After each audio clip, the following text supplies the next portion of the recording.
We've gotta have sunny weather. He was bigger than Elvis, richer than Sinatra, and yet behind his smooth voice and holiday cheer was a story most people never heard.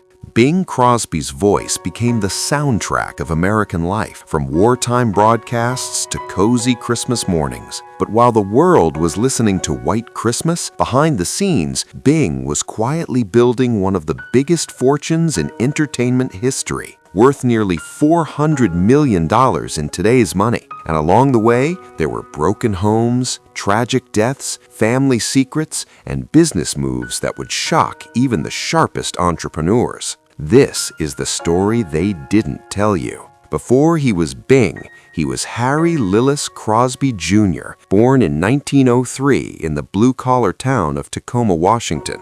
He grew up in a modest Catholic household as one of 7 kids. His dad worked as a bookkeeper, his mom kept the house running. Money was tight, and Bing learned early that if you wanted anything, you had to hustle for it. He picked up odd jobs, delivered newspapers, and developed an entrepreneurial instinct that stuck with him for life. But it was music that pulled him in. His love of a comic strip called the Bingville Bugle earned him the nickname Bing, and it stuck. By the time he hit college, he was skipping law classes to sing at speakeasies. And just like that, the boy from Tacoma was on his way to becoming a household name. Bing didn't just sing, he redefined how music was recorded and heard. He pioneered the crooning vocal style, using microphones in a way no one had before. While most singers were belting, he was whispering into the mic like it was a secret. And it worked. In a world dominated by big band sound, Crosby's soft, intimate voice felt personal, real. His 1942 recording of White Christmas is still the best-selling single of all time. Over 50 million copies sold. But that was just one hit. Over his career, Bing recorded more than 1,600 songs. His total sales? Over 1 billion units worldwide. And here's the kicker. He had a 15% royalty deal with Decca Records. Most artists were lucky to get 5%. In today's terms, that made Bing Crosby a money-printing machine. But his voice wasn't the only thing bringing in cash. While Bing was dominating the airwaves, he was also quietly crushing Hollywood. He starred in over 70 films, many of them box office gold. His performances weren't just popular, they were profitable. In 1945, he won an Oscar for Best Actor in Going My Way. His salary doubled overnight. He started pulling in over $2.5 million per movie. That's $2.5 million today. But Crosby wasn't just cashing paychecks, he was flipping the industry script.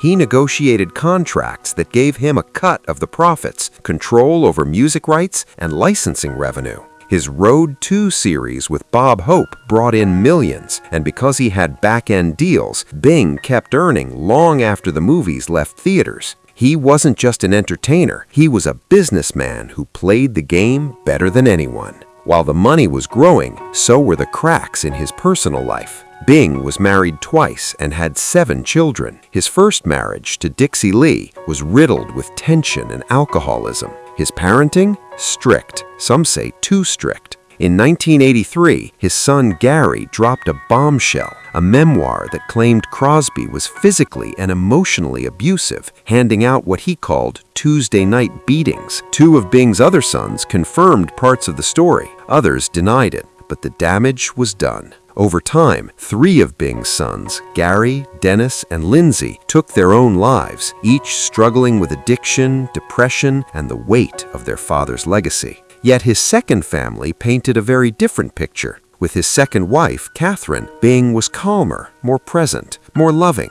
His daughter Mary later said he was a totally different father the second time around. So what changed? Was it age, regret, or was the truth somewhere in the middle? Section 6. His last game, his final fortune.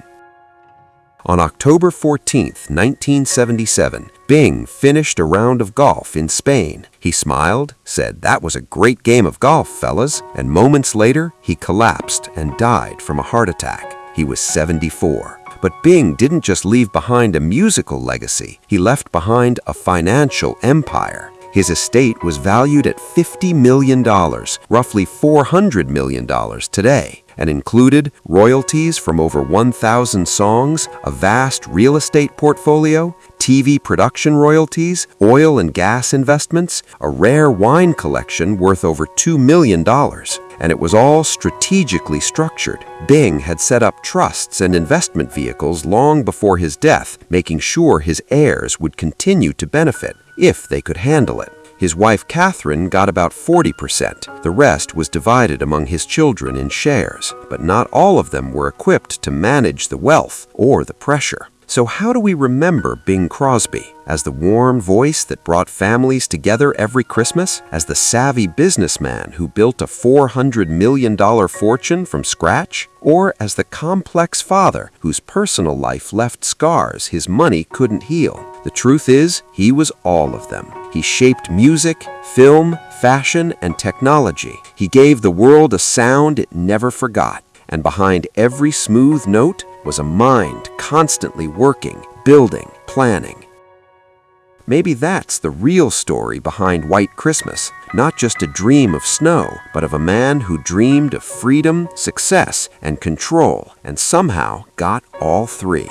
So next time you hear Bing's voice drifting through holiday airwaves, remember there's a much bigger story behind that perfect pitch. If you found this story surprising, hit that like button and drop a comment below. What shocked you the most about Bing Crosby's secret empire? And for more deep dives into the hidden lives of entertainment legends, make sure to subscribe. You won't believe whose story is coming next.